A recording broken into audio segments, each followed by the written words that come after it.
Hey, it's Meatball. And Mark. And this is the Rocker Morning Show on demand from 107.7 RKR. Hello, Rocker Morning Show. Hey, Jeff Plate, TSO. Hey, what's up, Jeff? How are you? How you doing, man?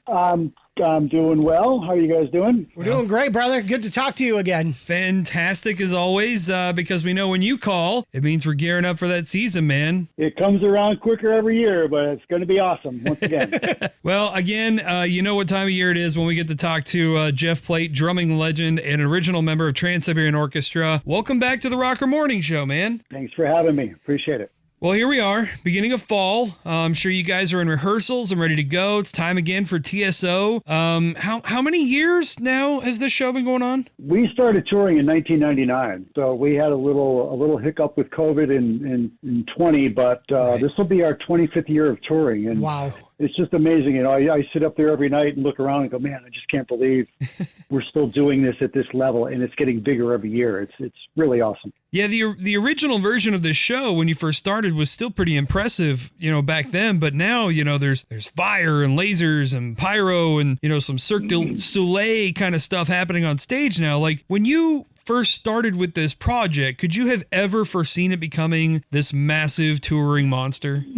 No, not at all. I mean, we knew we had something musically that was popular. You know, Paul O'Neill created something very unique with the Trans-Siberian Orchestra and his approach to the songs, the sound of the songs. Christmas Eve and Other Stories was our first record that we released back in 1996. But, you know, prior to that, the song Christmas Eve, Sarajevo 1224 was already a holiday hit. Yeah. So we knew something musically was really going on here, but I remember the very first show that we did in 1999, and here again, we had one box truck with a couple dozen lights and a fog machine, you know, and a big star hanging behind us. From that point on, I realized this really is something unique and something special, and it has just grown ever since. And, you know, now we roll into town with 20 tractor trailers full of lighting and sound and put on one of the best shows out there. Do you remember how big that first venue was, that first show, that first venue? It was the Tower Theater in Philadelphia, and I think there was 1,200 tickets sold. I'm not even sure if it was sold out. Yeah. But I remember myself and some of the other cast members, you know, before the show started, we looked out at the audience and, oh my God, there's kids and there's grandparents and there's people in tuxedos and there's, you know, all of the above. And there's a dude with a heavy metal kid sitting in the middle of all this. And we had no idea what we were getting into. But by the end of the show, we realized this is just connecting with everybody, and it grew from there. It's such a unique experience, and it really is starting to become now like a tradition for Christmas to see the Trans-Siberian Orchestra, which I gotta imagine has to be so much fun to know that, like, hey, every year people are going to come out to see us at Christmas time. I would say it already is tradition. Mm-hmm. Yeah. You know, this is 30 years in the making, literally. I mean, Christmas Eve Sarajevo was out in 1995. Yeah. So there's people that come to see us, you know, every year, multiple times a year. They play our music year round. And, you know, a lot of people can't function during the holidays until they've seen our show. But we go out every year, you know, put on this amazing show. We have two different touring groups. We have an East Coast and a West Coast group. If you look at the number of shows that we're doing this year, 110 shows in 66 cities in 48 days, there's no way we can cover that in one band. But overall, we play to roughly 1 million people every year. Wow. Yeah. And that has been consistent for the past 15 years or so, and it really is kind of mind-blowing. And one of the shows in that tour is going to be at Van Andel Arena, again in Grand Rapids, which, Meatball, a couple of minutes ago, you mentioned fire, lasers, and pyro. Yeah. Last year, we went and saw your show at Van Andel, and there was one point where I was like, what's that falling from the sky? And I hold out my hand, and it's a snowflake, and you've got the snow machine. I was like, this is one of the best shows I've ever been to. This is so cool. You really do capture that Christmas spirit during your live shows, and this is going to be a new show paying tribute to the 20th anniversary of The Lost Christmas Eve. You guys try to freshen up the show every year with some new twists, new storylines, and new music, of course. What can you tell us about this year's performance? Well, if you've seen TSO before, you know what we come to town with. You know what the show is all about. Yep. But every year the show is different. And, you know, this is a standard that Paul set years ago. No, two shows are going to be the same. So there's always a different production scheme, lighting, video, we change up the set list and whatever. But as you mentioned, Lost Christmas Eve was released 20 years ago. We have not performed this particular show in at least 12 years. Wow. So even since then, Paul had talked about revising the show and bringing it back out. And this year, Paul's family and management decided, let's do this. Let's bring this show back out. So, here again, Lost Christmas Eve is full of so many good songs, and it's a really deep, heavy story. It's awesome. I have to tell you that. Go ahead. But I was going to say, if you've never seen the show before, your description right there is why I tell people to come. It's like, Right. Don't look at us online. Come sit in the room, because you need to feel the show. You need to get snowed on. You need to feel the pyro. You need to see how big and cool this whole thing is, and then you'll get it. And this is why every year these tours sell out. Yeah, I have to tell you how happy Michiganders probably were to see that snow last year, because not as much snow in Michigan the last couple of years as usual. So to see at least a little bit, even if it's inside, I think making Michiganders happy. Sure. during the holidays. It helps with the spirit of the whole show, right? Listen, And you guys- it really kind of sets the mood. You guys probably were in the top 10 of the heaviest snowfalls last year for Michigan. So I appreciate that. Hey, I'm in upstate New York, and it's just about as bad here too. Yeah. Oh, man.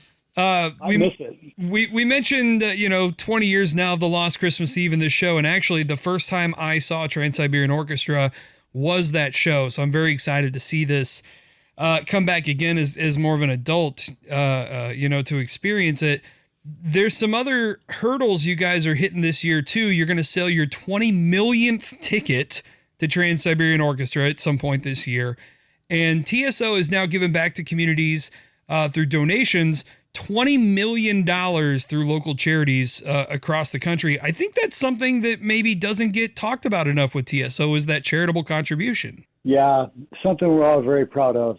Paul instituted this from the first ticket we sold back in 1999, and his thought was, this is a way for us to say thank you to the communities that are letting us come in and do what we do. But also every person in a seat at our show is contributing to help somebody in their community, maybe even somebody that they know. So over the years, I do these interviews and I see this number growing and growing and growing. And this year when it hits 20 million, it's like, wow, that's really something else. And, Yeah. Like I mentioned, we're all very proud of this. I know at one time you had plans of even growing Trans-Siberian Orchestra bigger than it already is. I know you mentioned there's 2 touring groups, and we've heard rumors of one day adding a third that might get in some Canadian dates too. Is that kind of still being discussed at all? I don't think so much. I think, when COVID came along, it really threw a wrench into a lot of things. Yeah. And that being one of them. I know Paul, and we lost Paul back in 2017. Yeah. He really wanted to try to make something non-seasonal happen again. Mm-hmm. We did a couple non-seasonal tours. We did the Beethoven tour, and then we did 2 runs of the Beethoven tour. But that was something he was always really proud of too. And hey, you know what? Logistics, and there's so much involved in doing these tours and setting it up. It really is pretty complicated, and that's something I leave to the management and promoters, et cetera.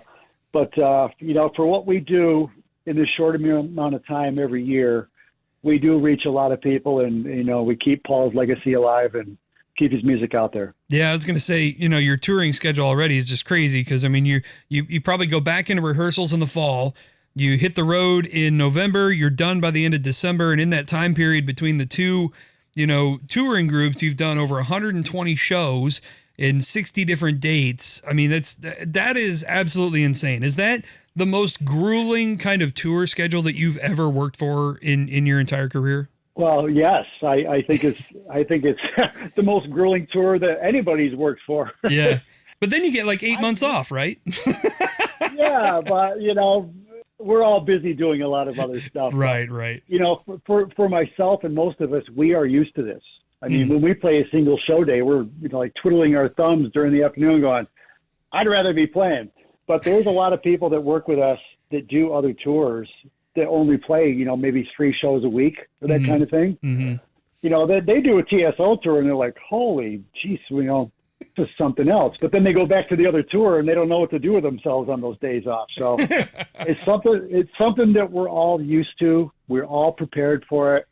And, you know, when you go on stage and the arena is sold out and you get the reaction you do, it doesn't matter if it's 3 p.m. or 8 o'clock at night. It's a rush, and it is awesome. You know, everybody's up for it. I was going to say too, because that's another element of TSO is that you guys play 2 shows a day, which a lot of dates, really unique element to that. But it's just such a fun show, man. It was last year we had such a fun time, and I was like, I actually invited my mom and dad out. We're going to go see you guys in Grand Rapids, which is the show that's coming December 8th, Detroit on December 28th, and a handful of dates relatively close to us in Indiana, Ohio, and Illinois as well. Tickets going on sale now, so get those before the shows sell out. Jeff, always a pleasure, and our first sign that the holidays are quickly approaching when you give us a call. So looking forward to the show this year, and stay safe out on the road, man. Thank you. Great talking to you guys. You too, brother. Thanks for your time, Jeff. Yep. Bye-bye. Bye-bye. Yep.